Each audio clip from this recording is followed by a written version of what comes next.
So let's talk about that game as well as what's been happening in Manchester in general, football-wise, because joining us, part of our commentary team yesterday for the game at Old Trafford, is England fullback Micky Gray. Micky, how are you? Good morning, you two. How are you? Very, very well. I should start by congratulating you on your new role because you're our Manchester correspondent for this. It was brilliant. It's lovely having a title before your name. I mean, what more do you want? You're a former player, former international player, and you know, now you're a correspondent from Manchester. Our Manchester-based correspondent. I love it. And left being a pundit. You know, I won't be a Dame or anything like you, or an OBE or a CD like Cass, but I'll take Manchester correspondent. Okay, so where would you like to go? To the blue side or the red? Football-wise, at the moment, Cass, I think it'd have to be the blue side because yesterday was it just never got going for Manchester United. Certainly in that final third, and defensively looked a little bit shaky as well yesterday. A lot of comments have been made, and we see it obviously from what we see on our screens with people tweeting in and messages, and the feeling before the game of when he went Fred McTominay in central midfield, where United fans feel, did they need to do that? Did they need two holding midfielders in their lineup? Possibly not, Cass. I think when you look at Manchester United's record against Aston Villa as well, it was certainly a game that they probably expected to go into and win. And, we've been talking maybe for a couple of seasons now about making Old Trafford into that fortress again. And they're going to have to do that if they want to keep challenging at the top of the table against Chelsea, Man City and Liverpool. If that's who we think that big rivals are going to be, and they probably are. But there was too many mistakes yesterday. You look at the fullback areas. I think as soon as Luke Shaw went off the field, their attacking threat down that left-hand side just completely went. And I think it was there for everybody to see that this squad, when it's depleted a little bit, is still not up there with the best in the division. The two fullback, Wan-Bissaka, as much as I think he's probably in a 1v1 situation, the best defender probably in the Premier League. But his distribution with the ball is... this is maybe a little bit overcritical, but I think with the ball at his feet, he wouldn't get a game in a League Two. Cool, Aston. Wow. Honestly, when I see it, when I watch him play, he just does never look comfortable with a ball at his feet. And, I'm saying this might be a little bit overcritical, but I just don't feel confident at all. And I don't think he does either. Defensively, as I said before, I think he's the best. In a 1v1 situation, he's absolutely outstanding. Harry Maguire is another one, if I want to criticise a little bit. The ball that he played back to David De Gea yesterday, he's made mistakes this season. He made a mistake at Newcastle, and David De Gea was going absolutely crazy with him yesterday. It was a simple ball back to David De Gea where he could just clear his lines.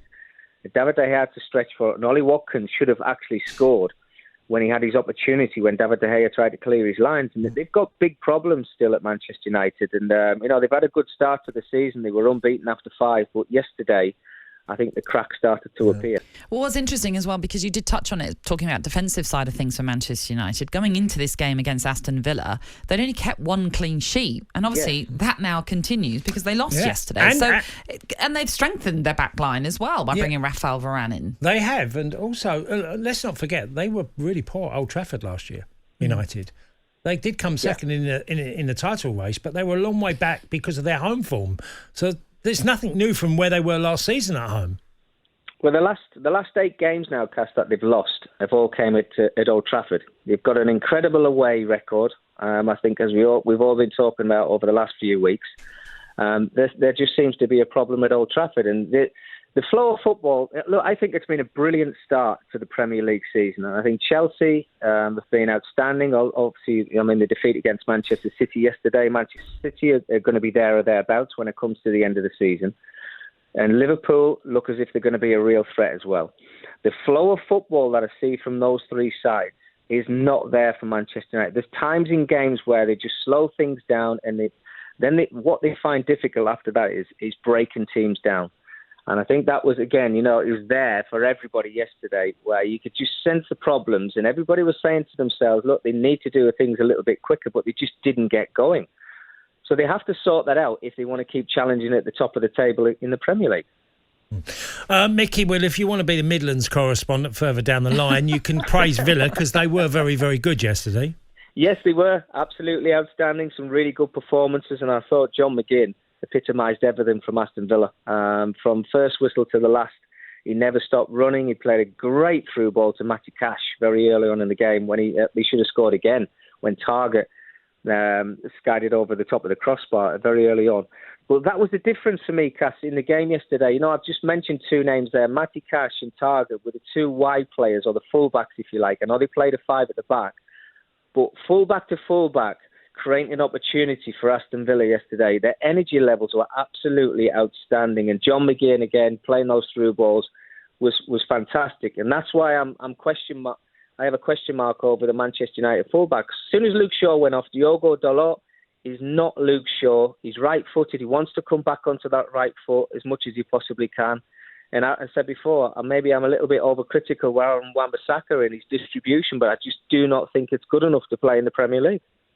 We should quickly have a word on Manchester City then, as our Manchester correspondent is with us.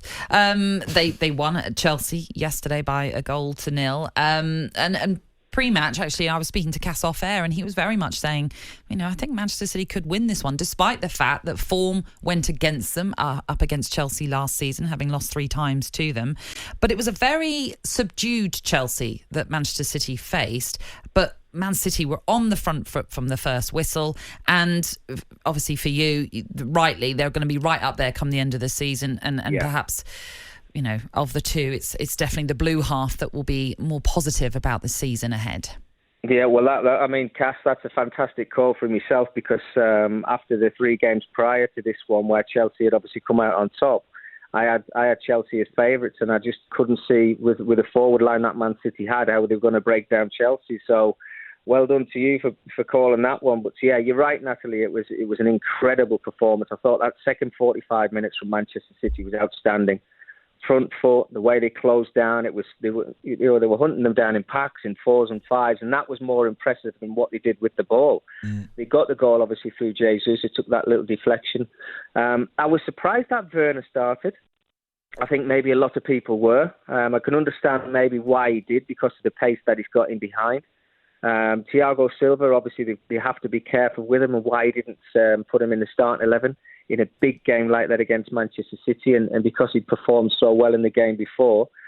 So I don't know, maybe. It was Thomas Tuchel who got out-tacticked for once against Pep Guardiola, but they're the games that you have to win. Sending out a message to the rest of the league, I think if you can beat your big rivals, then everybody kind of sits back and goes, wow, they're not going to go away. No. Micky, great to chat to you. Thanks, Micky. Thank you. Thank you, guys. Enjoy the show.